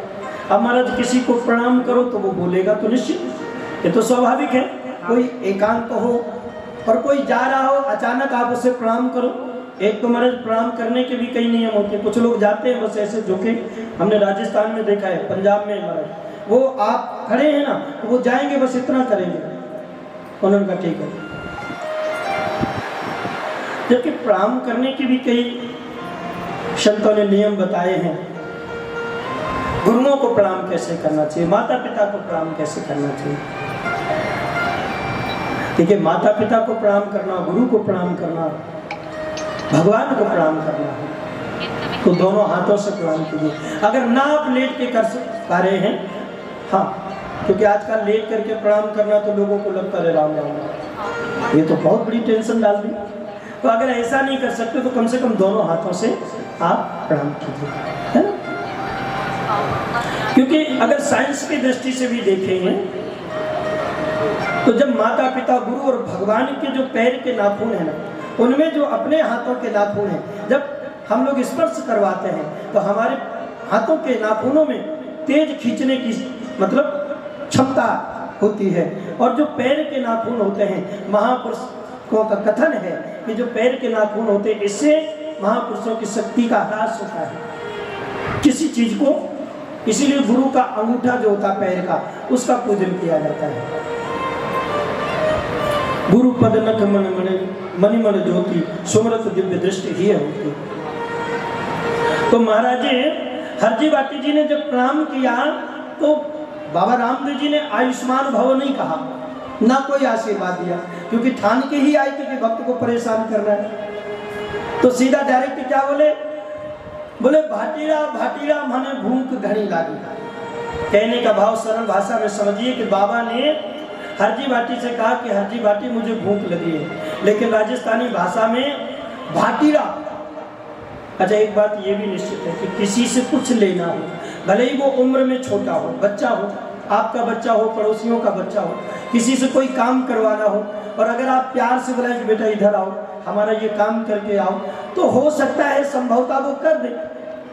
लेकिन महाराज किसी का नाम काली चरण हो और उससे आप कहे कालिया इधर मेरा ये काम करके आ, तो महाराज मुझे नहीं लगता कि वो आपका काम करे। हाँ, तो महाराज बाबा रामदेव जी ने ये नहीं कहा कि बेटा हरजी मुझे भोजन दे, भाटीला सीधा। आप सोचो, एक को किसी की जाति का नाम, हाँ महाराज जाति की भी बड़ी आजकल लड़ाई चल रही है, और एक किसी को कोई ठाकुर हो उसको बोलो ठाकुर साहब तो खुश हो जाएगा, है? कोई गुप्ता जी हो तो उनको बोलो गुप्ता जी, वो खुश हो जाएंगे। लेकिन अगर किसी ठाकुर से बोलो ए ठाकरा, तो गड़बड़ हो जाएगा। कोई पंडित जी हैं तो पंडित जी को पंडित जी बोलो तो अच्छी बात है, लेकिन किसी को बोलो है बामन, तो महाराज फिर तो आग लगाने वाली बात होगी, है? अब देखो, बोलना तो भाटी, हरजी का नाम केवल हरजी है, भाटी तो उनका सरनेम है, क्योंकि वो भाटी जाति के राजपूत थे, उनकी जाति जो है वो भाटी है, नाम तो केवल हरजी है। अब बाबा ने नाम भी नहीं लिया, सीधा बोला भाटीला, आग लगाने वाली बात, क्योंकि रामदेव जी डिसाइड करके ही आए कि आज इसको परेशान करना है। हाँ, आज इसको इतना परेशान करेंगे कि ये रोने लगेगा। बाबा रामदेव जी ने कहा भाटीला भाटीला माने भूख घड़ी लगी। बोले ए भाटीला कहीं करे बेटा, माने घड़ी भूख लगी है, थारे करे कुछ हो तो दे माने। लेकिन हरजी भाटी ने बुरा नहीं माना। क्यों नहीं माना? क्योंकि महाराज जहाँ का जैसा कल्चर होता है, और अगर उसी कल्चर में आदमी बोलता चालता है, खाता पीता है, तो कोई विशेष प्रभाव नहीं पड़ता है। तो हरजी भाटी जिस क्षेत्र से है ना, वहाँ ऐसे ही लोग बोलते हैं, आज भी बोलते हैं। हमारे जितने भी ये कलाकार, ये सब राजस्थान से, अनूपगढ़ से। कई बार इनके घरों में मुझे जाने का मौका मिला। तो ये बिक्की है ना, इसकी मम्मी आज भी बिक्कीला के बुलाती है, अरे बिक्की लो, ओ अनिलियो, ओ कुलदीपियो। हम लोग तो कभी जब रूम में होते हैं तो हम भी ऐसे बुलाते हैं। हाँ, बोला है कुलदीपियो, कित गयो रे भाई, तो वो कुलदीप ना कह के कुलदीपियो। है ना। मतलब माता पिता बड़े भाई भाव से ऐसे ही बोलते हैं, हाँ, और उसमें ही आनंद आता है। मान लो किसी की माता जी किसी बच्चे को इसी तरीके से बुलाते, आज भी घरों में शायद पढ़े लिखे जो सोसाइटी के लोग हैं उनकी तो बात हम नहीं करते, लेकिन देहातों में हमारे भी ऐसे ही चलता है, हाँ। और मान लो किसी बच्चे की माँ उसे जैसे रोज बुलाती, मान लो उसका नाम दीपक है और उसकी माँ रोज कह के बुलाती, रे बेटा दीपुड़ा, आजा रे बेटा दीपुड़ा, और अचानक वो माँ किसी दिन कहे बेटा दीपक इधर आओ, तो उस बच्चे को लगेगा कि आज कुछ गड़बड़ है, हाँ, आज हमसे मुझे लगता कोई गड़बड़, बहुत ज्यादा नुकसान हो गया, क्योंकि माता जी के व्यवहार में बदलाव है। जो माँ हमेशा दीपुड़ा कह के बुलाती थी वो आज दीपक कह करके बुला रही, हाँ? तो इसमें कुछ गड़बड़ है। तो महाराज माता पिता अपने से जो बड़े बुजुर्ग हैं वो जिस नाम से बुलाते हैं उसी में अच्छा लगता है, आनंद आता है। तो हरजी बाटी को अच्छा लगा, उन्होंने बुरा नहीं माना, उन्होंने दोनों हाथ जोड़े, बोले महाराज क्या करें, दोपहर का समय है और आपने कहा मुझे भूख लगी है, तो महाराज अभी कुछ देर पहले मैं घर से बाजरे की रोटी और ग्वार फली का साग लेके आया।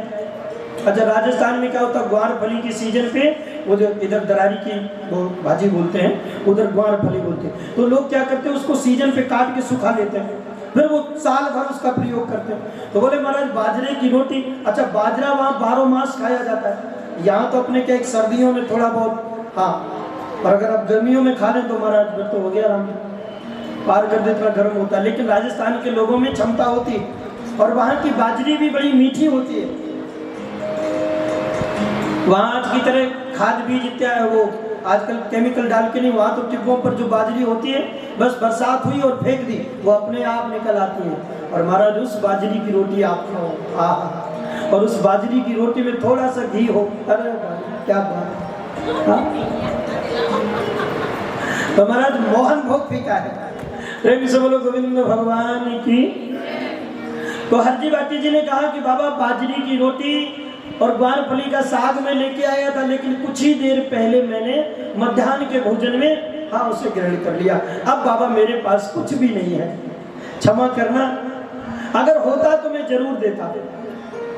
तो बाबा रामदेव जी ने क्या कहा, अच्छा हरजी बाटी ने बिल्कुल ठीक बात की, क्योंकि वास्तव में वो भोजन कर चुके थे, लेकिन बाबा रामदेव जी ने क्या कहा,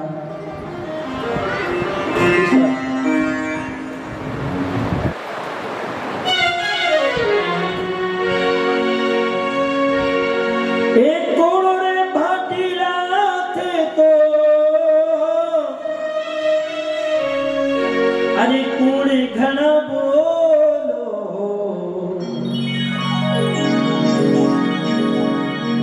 बाबा रामदेव जी ने क्या कहा, एक कूड़ो रे भाटीला थे तो कूड़े घना बोलो। अब बोलो कोई बात सीधी सादी बता रहा हो, कोई सच्ची बात बता रहा हो और उससे आप कह दो आप तो बहुत झूठ बोल रहे हो, पक्के नंबर बन के झूठा हो, तो बोलो उसके ऊपर क्या गुजरेगी। अब बाबा रामदेव जी ने यही किया, जबकि हरजी बाटी ने बिल्कुल सही बताया, क्या कि बाबा भोजन तो था लेकिन मैंने अभी कुछ देर पहले कर लिया है। लेकिन रामदेव जी ने तो कमाल कर दिया, क्या बोले, एक कूड़ो रे भाटीला थे तो कूड़े घना बोलो, कूड़ो रे भाटीला थे तो कूड़े घना बोलो, सच्ची सच्ची बात बताओ जियो घने, सच्ची सच्ची बात बताओ जियो, गले गले खम्मा मरे धारी करे नाटने, धुनी चेरा राजा है सामनो जियो, धुनी चेरा राजा है सामनो जियो, बारी बारी ओ रामा पीर, बारी बारी ओ रामा पीर, कोई बारी बारी ओ रामा पीर। हरजी भाटी ने बिल्कुल सत्य कहा कि बाबा मेरे पास में भोजन नहीं है, लेकिन रामदेव जी ने तो कमाल कर दिया। बोले अरे झूठे हरजी, मुझे देना ही नहीं चाहता। अब सच बताना, आपने किसी से बिल्कुल सत्य बोला हो और वो व्यक्ति सीधा से ढाणी और ढाणी से जंगल, जंगल से ढाणी, ढाणी से जंगल, हाँ आज कोसों दूर है, तो उसकी आंखों में आंसू आ गए। बोले बाबा मैं मानता हूँ कि मैं पढ़ा लिखा नहीं हूँ, मैं गंवार हूँ, अनपढ़ हूँ, लेकिन बाबा मैं सच कह रहा हूँ, मैं झूठ नहीं बोल रहा हूँ। और तुम्हें विश्वास नहीं होता तो मैं अपने इष्ट बाबा रामदेव जी की सौगंध खा के कह रहा हूँ, मैंने जो भी कहा वो सत्य है, मैं झूठ नहीं बोल रहा हूँ। अब देखो स्वयं रामदेव जी के सामने आज वो भक्त उनकी ही सौगंध खा करके बाबा को हाँ अपनी सत्यता का प्रमाण देगा। लेकिन बाबा क्यों सुने? क्योंकि वो तो पूरा पक्का मन बना के आए थे कि इसको परेशान करना है। तो रामदेव जी ने कहा कोई बात नहीं, मैंने मान लिया कि तेरे पास खाना नहीं है, लेकिन ये भेड़ बकरियां तो चल रही हैं, अरे कम से कम इनका दूध ही निकाल के दे दे कुछ देर के लिए, तो पेट में थोड़ी सी गाँव से बाबा रामदेव जी के बहुत ही सच्चे पुजारी और जितने भी भगत आए हुए, अभी हमारे बीच में वो क्या नाम, हाँ वो तो आ चुके हैं, और एक उसका क्या नाम है,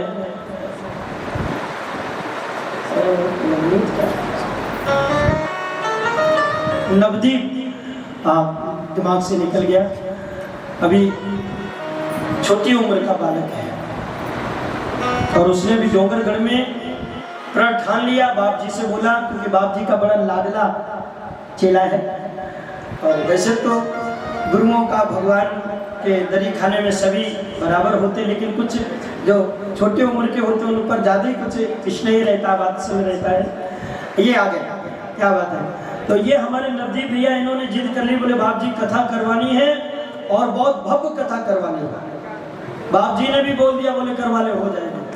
तो महाराज इन सभी बच्चों ने मिलकर के डोंगरगढ़ में वो भव्य आयोजन करवाया कि आप पूछे मत। ये सभी हमारे कानपुर के भक्त वहाँ पधारे थे, हमारी सुनीता बहन जी, कुसुम जी और राजू भैया, पद्मा बहन जी और भी भक्त वहाँ पधारे, तो बड़ा आनंद आया वहाँ। तो महाराज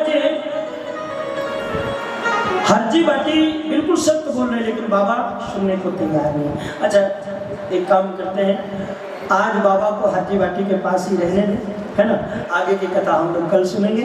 तो आइए थोड़ा सा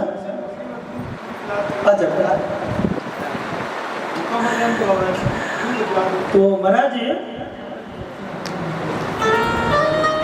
बोली द्वारकाधीश भगवान की, हाँ सभी लोग हाथ उठा करके जोर से जयकारा बुला करो, बोली रामदेव जी महाराज की।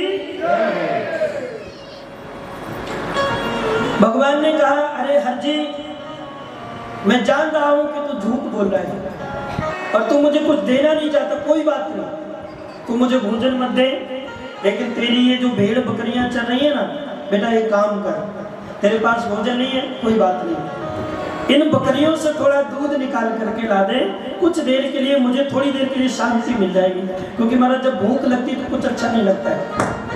राजस्थान में बाबा रामदेव जी के एक भगत जी हुए, अगजी महाराज, तो वो बेचारे रस्सी बटा करते थे, रस्सी इस तरह से दिन भर काम करते, शाम को आके बाबा की धूप जावना करते। एक दिन क्या हुआ, उनको बहुत जोर की भूख लगी, और जब भूख लगती तो महाराज कुछ भी अच्छा नहीं लगता।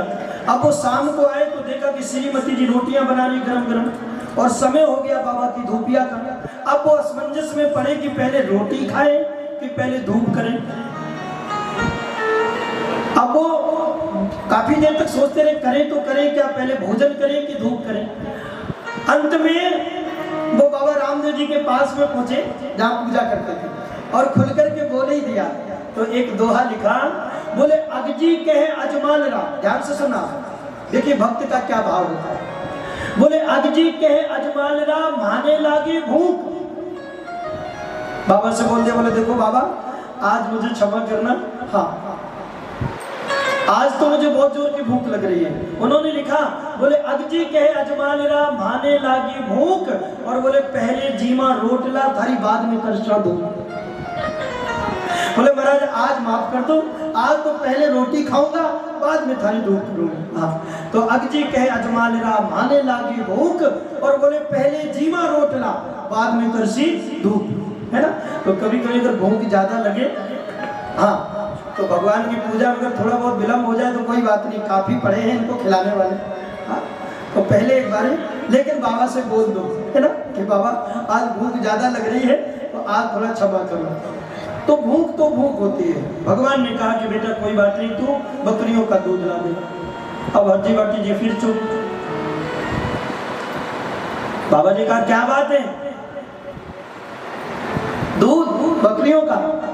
हरजी बाटी बोले बाबा एक समस्या और। बोले क्या? बोले सुनो, ये बकरी छोटी छोटी बाबा ब्याई नहीं बापू जी, बकरी छोटी छोटी तो ब्याई नहीं बापू जी, ओ बकरी छोटी छोटी बाबा ब्याई नहीं बापू जी, बकरी छोटी छोटी तो ब्याई नहीं बापू जी, तू देखना सोलावा जियो में तो देखना सोलावा जियो।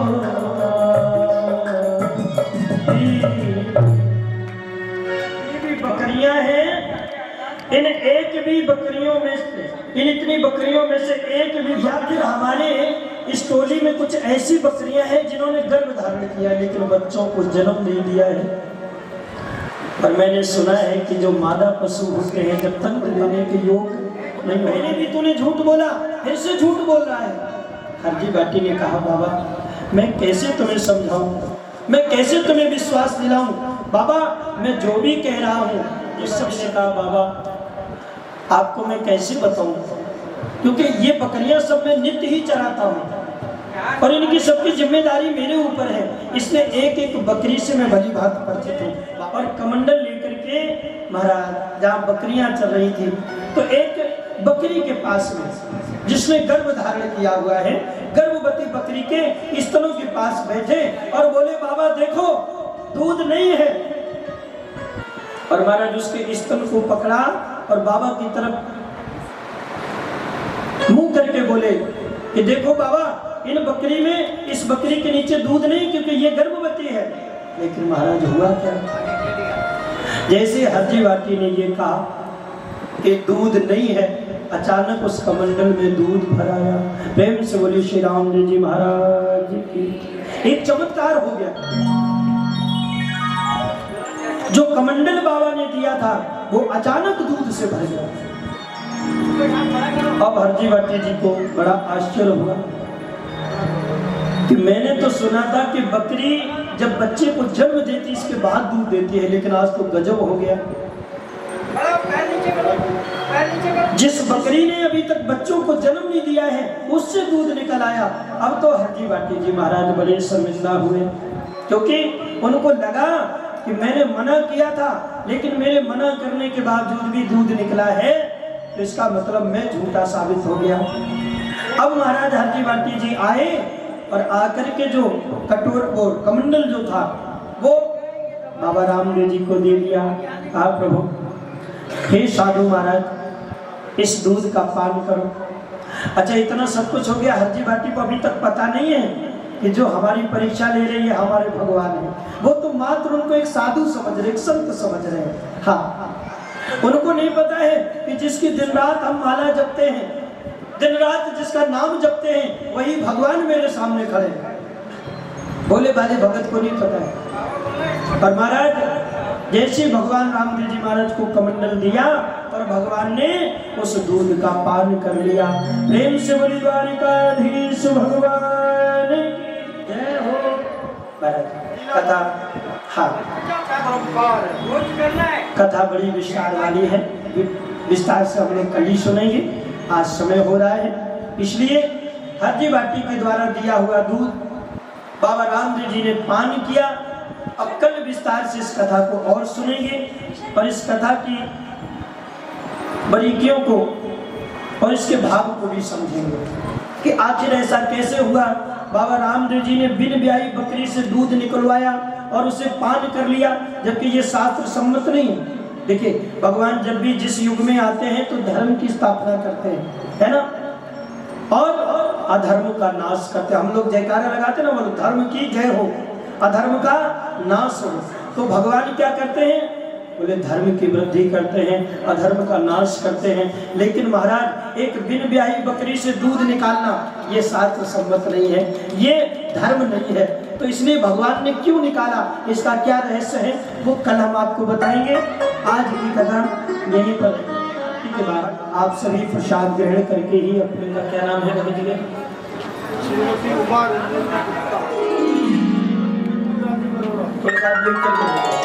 देखिए क्या है कि आज व्यवस्था इनके द्वारा रहना है कि व्यासपीठ से हमारे जो यजमान हैं उनका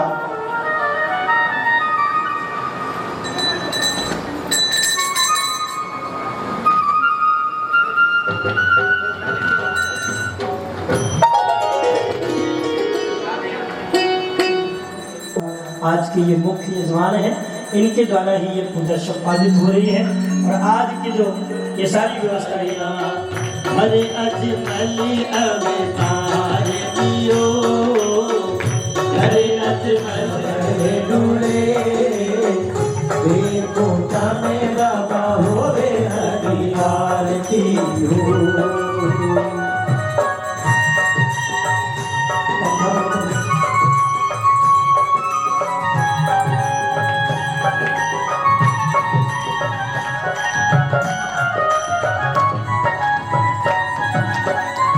गंगा यमुना बहे सरस्वती, गंगा यमुना बहे सरस्वती, बटे भरा बाप जी स्नान करे, वर करो नाथ स्नान करे, हमें डोले देखो क्या मेरा बाहो हरि आरती हो।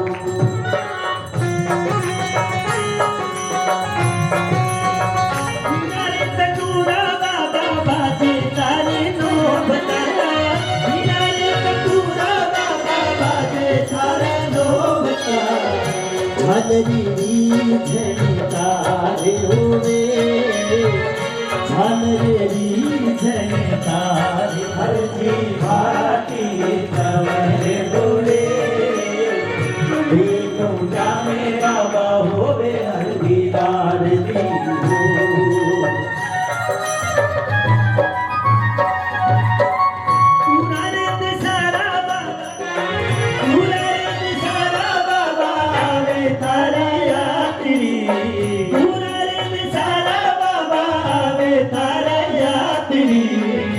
आगे बाप जी ने नमन करे,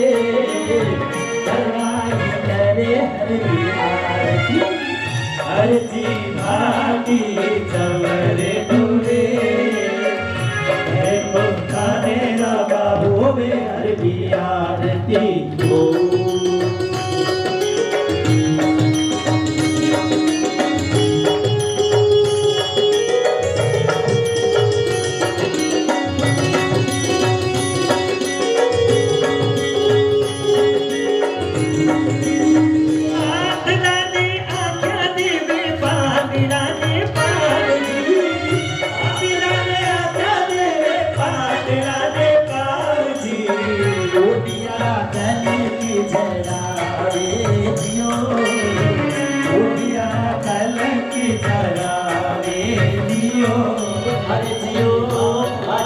चवरे डोले,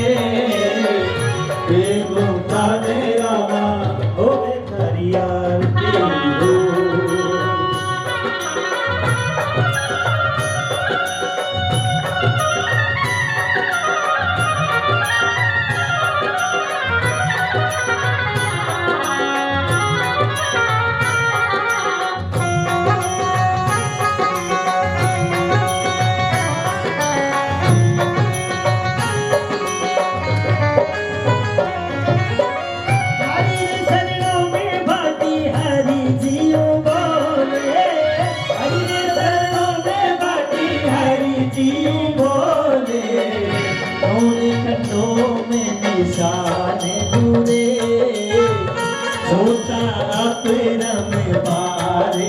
रे राजा बाई सुगना बाई तेरे हरि भारती हरती भाती तवरे डोले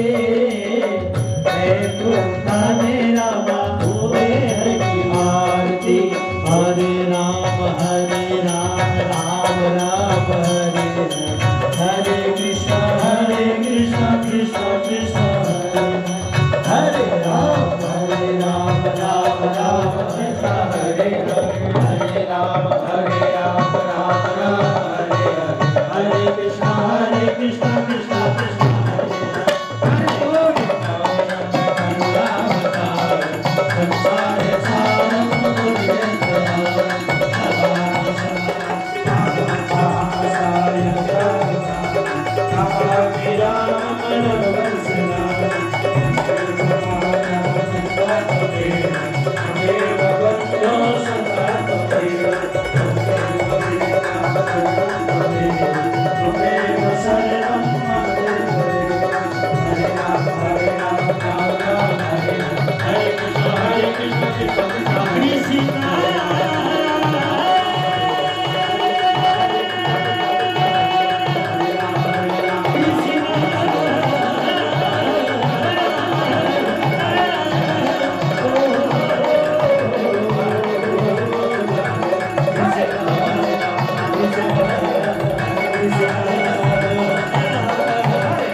शीतले त्वं जगन्मातः शीतले त्वं जगत्पिताः शीतले त्वं जगद्धात्रीः शीतलाय नमो नमः। हाथ में पुष्प ले लें, भगवान को पुष्पांजलि करें। सभी लोग पुष्प ले लें।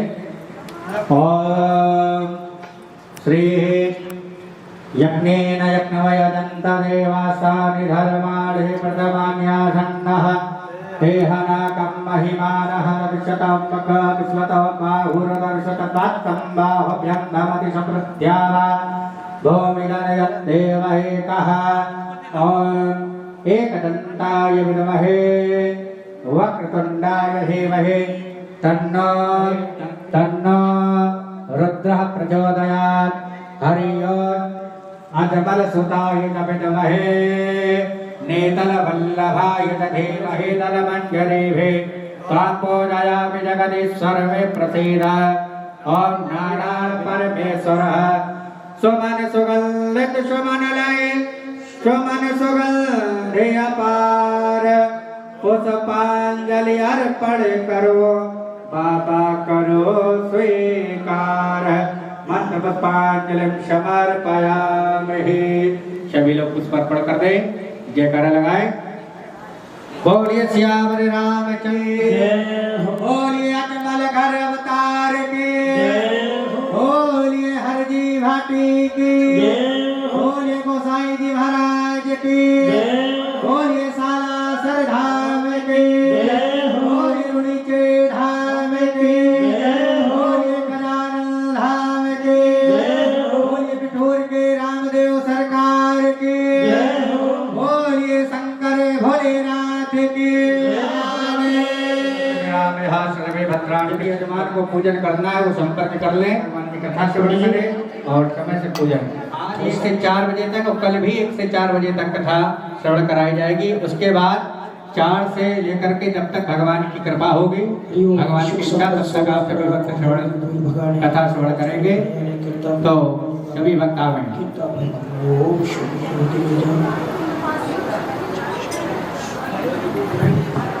दूसरा श्रीमती बिंदु राजीव आर्य। और सभी भक्त प्रसाद वितरण हो रहा है, सभी लोग प्रसाद ग्रहण करके ही घर को प्रस्थान करेंगे।